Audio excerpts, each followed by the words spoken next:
आज हम बात करने वाले हैं मोटरसाइकिल सस्पेंशन एडजस्टमेंट की। सबसे पहले why is it important to adjust your motorcycle suspension. अब काफ़ी लोग ये सोचते हैं that a motorcycle suspension is there to keep you comfortable, मतलब कि उसका प्राइमरी काम है कि वो आपका कंफर्ट बना के रखे, whereas that is not the case. Motorcycle के सस्पेंशन का प्राइमरी काम है कि जो आपके जो दो व्हील्स हैं उन दोनों व्हील्स को वो हमेशा ग्राउंड से कांटेक्ट में रखे। Now, why is keeping your wheels in contact with the ground important? Quite simple. अगर आपके wheels ground के साथ contact में नहीं होंगे, then ना आप ढंग से एक्सेलरेट कर पाएंगे, ना आप ढंग से ब्रेक कर पाएंगे, ना आप ढंग से कॉर्नर कर पाएंगे. Basically, you will start losing control over the motorcycle. Now, your suspension, it can be adjusted across three parameters: preload, compression and rebound. And हमने इन्हीं तीनों चीज़ों को डेमोन्स्ट्रेट करने के लिए सुजुकी वी-स्ट्रॉम 800 DE की हेल्प ली है, क्योंकि इस मोटरसाइकिल पे you can adjust the preload, the compression and the rebound of the suspension for both the front suspension and the rear suspension. So let's get started. अब preload का क्या मतलब होता है? Quite simply, it is the initial compression of the spring in your suspension. अब इसका example लेते हैं with the help of the we-storm 800 DE। We-storm 800 DE में दोनों एंड पे, मतलब कि फ्रंट और रियर में, आपको 220 mm का सस्पेंशन ट्रैवल मिलता है। बट जब मोटरसाइकिल रेस्ट पे होती है, खड़ी होती है, उस समय आपको ये पूरा 220 mm ऑफ सस्पेंशन ट्रैवल नहीं मिलता है। Some of the suspension is already pre-compressed because of the weight of the motorcycle on its tires, and this is called the preload of your motorcycle. So the amount that your suspension is already pre-compressed because of the weight of the motorcycle on its wheels, that is your preload. Now why is it important to set up your preload properly? Now जब आपकी motorcycle एक speed breaker के ऊपर से जाती है, that means it's going over a speed breaker, तो आपका सस्पेंशन कंप्रेस होता है, फ्रंट और रियर दोनों, एंड जाने के बाद वापस अपनी ओरिजिनल पोजीशन पे एक्सटेंड हो जाता है। लेकिन for example say you go into a pothole, right? But जब मोटरसाइकिल एक गड्ढे में जाती है, then the suspension has to extend to ensure that both wheels stay in contact with the ground at all times. If the preload is set up properly, then the motorcycle suspension will have enough room to extend and ensure that the wheels stay in contact with the ground. अब compression क्या होता है? Well, अगर आपकी motorcycle एक pothole के ऊपर से जाती है तो आपका सस्पेंशन कंप्रेस होता है। अब जिस इंटेंसिटी के साथ वो सस्पेंशन कंप्रेस हो रहा है, that is called the compression damping adjustment. Simple सी बात करूं, अगर काफ़ी इजीली सस्पेंशन कंप्रेस हो रहा है तो हम कहेंगे ये कंप्रेशन सॉफ्टली सेटअप है, एंड अगर काफ़ी वेट लग रहा है, काफ़ी एफर्ट लग रहा है सस्पेंशन को कंप्रेस करने में, काफ़ी ज़्यादा इंटेंसिटी है, then we will say that the compression damping adjustment is stiffly setup.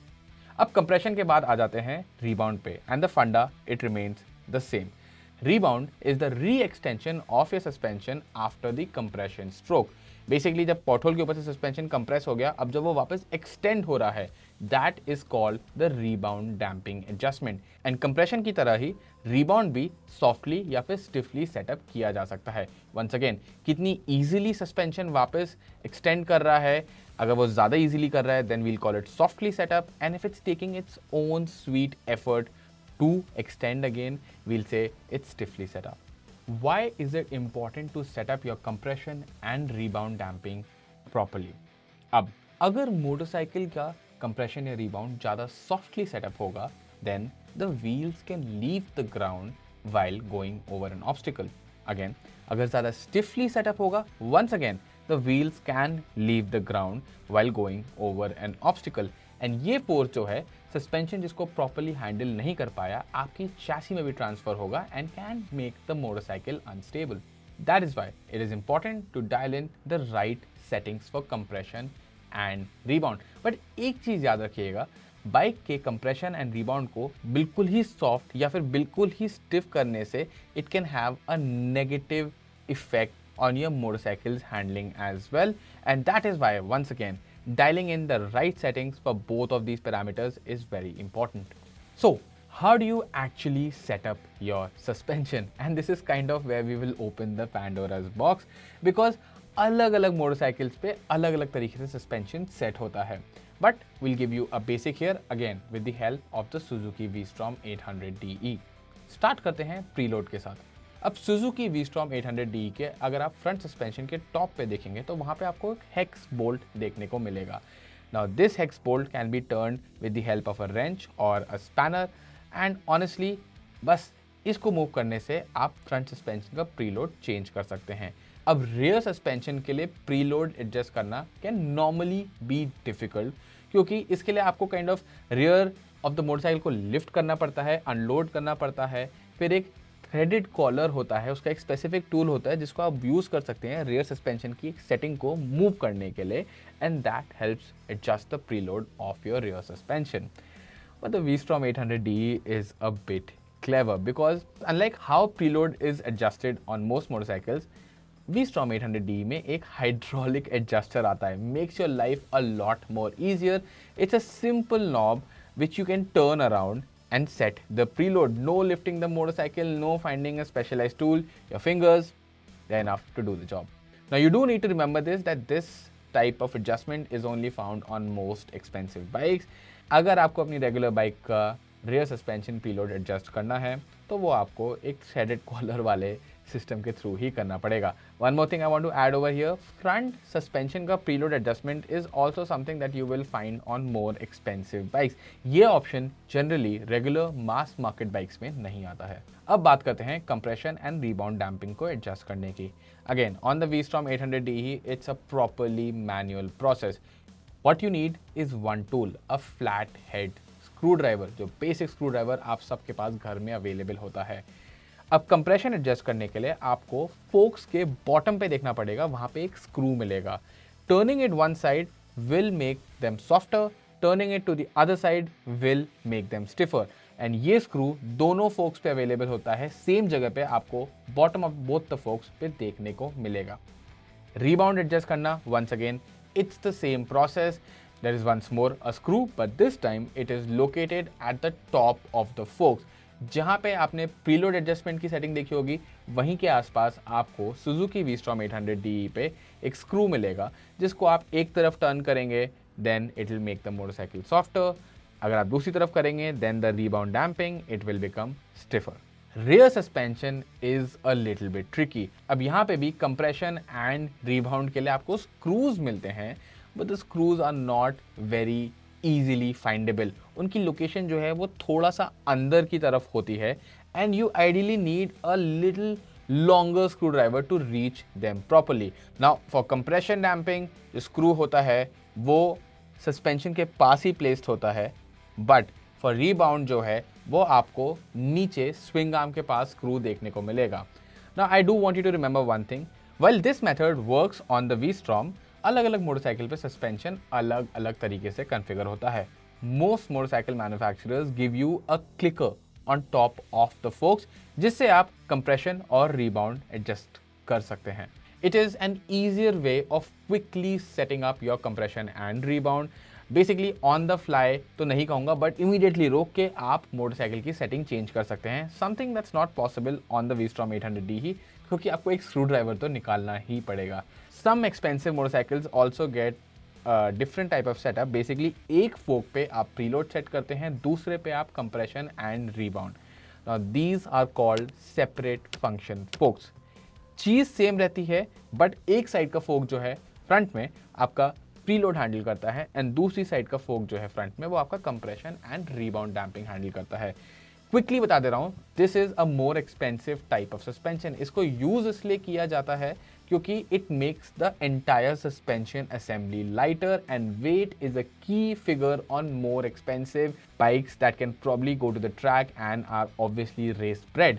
And अगर आप ये सोच रहे हैं कि दोनों साइड फोक्स में इक्वली फोर्स कैसे जाएगा, अब फोक्स जो है बीच में ना कनेक्टेड होते हैं. सो जो फोर्स एक साइड एक फोक पे एक्ट कर रहा है वही सेम फोर्स जो है दूसरी साइड के फोक पे भी ट्रांसफर हो जाएगा.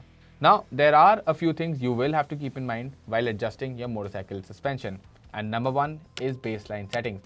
Every manufacturer gives a baseline setting for any kind of adjustability they are giving you on the motorcycle. तो अगर आपकी मोटरसाइकिल में प्रीलोड, कंप्रेशन एंड रिबाउंड तीनों चीज़ें एडजस्टेबल हैं, मैन्युफैक्चरर ने एक recommended default सेटिंग ज़रूर दी होगी जो ऑलरेडी मोटरसाइकिल पे सेट करी हुई आती है, एंड उसके अलावा आपको ये चीज़ ओनर्स मैनुअल में भी देखने को मिल जाएगी।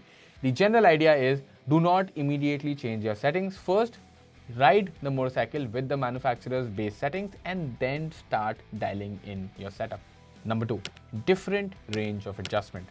अब जैसे कि मैंने आपको पहले बताया था, the easiest way is manufacturers give you these click like buttons on top of the suspension to adjust your suspension, या फिर screw है उसको आप turn करते हैं। अलग अलग मैन्युफैक्चरर अलग अलग रेंज ऑफ एडजस्टमेंट देते हैं for your suspension. Now some manufacturers will only give you 5 clicks of adjustment, whereas others will give you 20. Some will give you 1 turn of the screw, whereas some will give you 3. अब ये manufacturer to manufacturer जैसे कि मैंने कहा change होता रहता है, and it's about each manufacturer giving you a range of setting जो उनकी मोटरसाइकिल के लिए काम कर सकती है।